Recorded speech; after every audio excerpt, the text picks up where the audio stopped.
शब्दों में रिश्तों की कहानियाँ बयां करती हूँ। मैं रिश्तों की कश्ती में सफ़र किया करती हूँ। दोस्तों, हकीकत के पन्नों से आज मैं प्रीति आपको सुनाने जा रही हूँ लेखिका विनीता सिंह चौहान की लिखी कहानी एकल परिवार।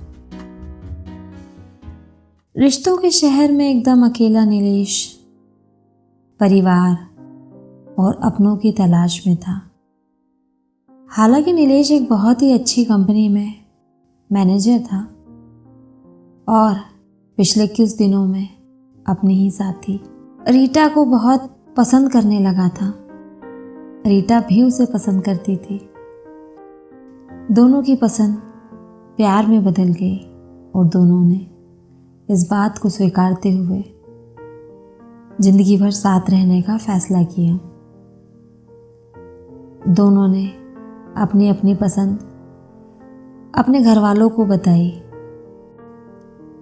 नीलेश के मम्मी पापा को भी रीटा पसंद थी और दोनों जल्द ही शादी के लिए तैयार हो गए। और एक दिन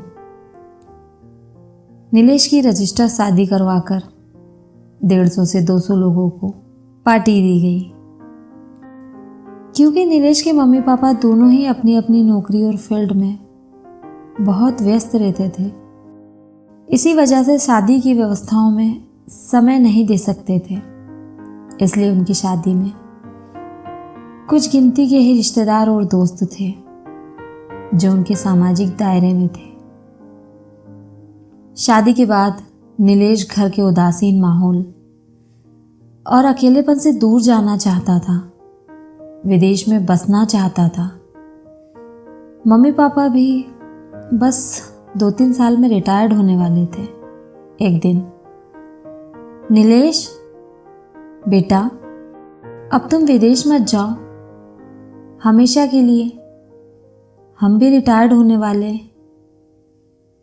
हाँ, आप लोग शायद सही कह रहे हैं मम्मी पापा, लेकिन आप लोगों ने भी तो अपने करियर के लिए मुझ पर कभी ध्यान नहीं दिया था। हाँ, मैं मानता हूँ कि मुझे कभी पैसों की कमी नहीं होने दी।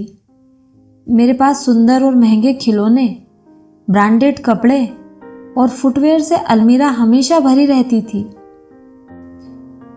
और हाँ, मुझे पालने के लिए घर में नैनी भी थी।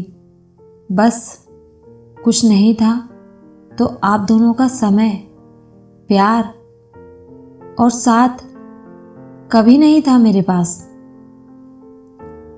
और अब जब मैं अपने करियर के लिए विदेश जाना चाहता हूं तो आप लोग मुझे रोक रहे हैं, क्योंकि आप लोगों के साथ मेरा खून का संबंध है। लेकिन उस संबंध के बाद भी मैंने कभी लगाव महसूस नहीं किया।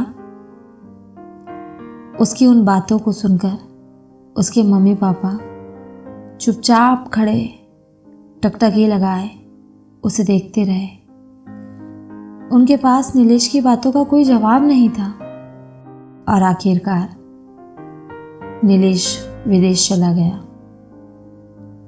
नीलेश के विदेश जाने के बाद 5 साल कब बीत गए पता ही नहीं चला।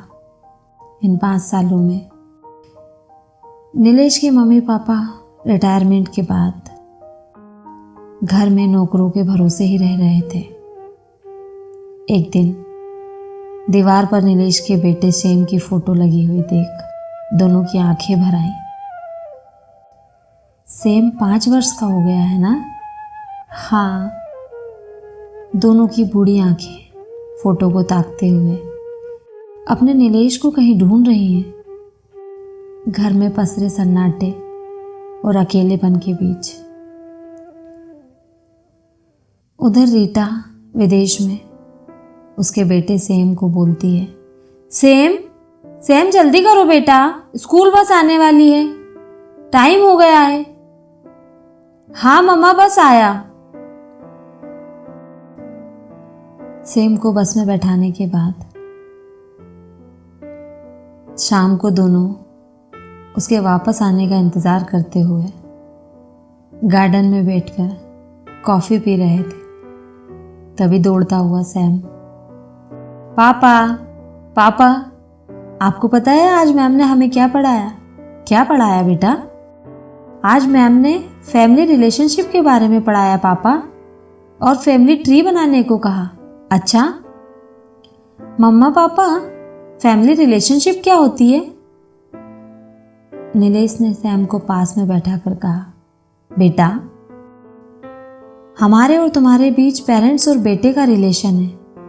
हम आपके मदर एंड फादर हैं। अच्छा पापा, नीज, नेफी और कजिन क्या होते हैं?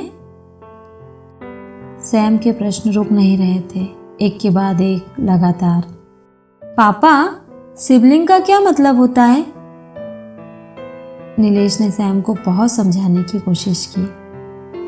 बेटा, सिबलिंग भाई बहनों के बीच के रिश्ते को कहते हैं। समझो, अगर तुम्हारा कोई रियल ब्रदर या सिस्टर होता तो उसे हम सिबलिंग कहते।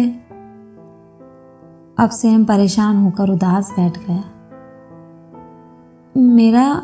मेरा कोई सिबलिंग नहीं है, मेरे कोई रिलेशंस भी नहीं है। मैंने अपने ग्रैंड पेरेंट्स को भी कभी नहीं देखा। अब मैं फैमिली ट्री कैसे बनाऊंगा? और सैम रोने लगा। पापा, अब मैम तो मुझे बड़ी वाली चॉकलेट भी नहीं देगी ना? क्यों बेटा? सैम को देखकर नीलेश की आंखों के सामने उसका बचपन एक फिल्म की तरह नजर आने लगा। नीलेश के दिमाग में भी ऐसे ही प्रश्न घूमते थे, जिनके उत्तर वह कभी नैनी से पूछता। जब उसे उत्तर नहीं मिलते तो वो उदास और निराश हो जाता था और अकेलेपन से बहुत परेशान होता था। आज बेटे के रूप में उसके सामने उसका बचपन खड़ा था। दोस्तों, आज विडंबना है एकल परिवार की, जो विकृति की भांति है, जिसने रिश्ते, संस्कृति और सामाजिक व्यवस्था को खत्म कर दिया है। बस इतनी सी है ये कहानी। दोस्तों, मैं आपको सुना रही थी लेखिका विनीता सिंह चौहान की लिखी कहानी एकल परिवार। अगर आपको कहानी पसंद आई हो तो कहानी को लाइक और शेयर ज़रूर करें।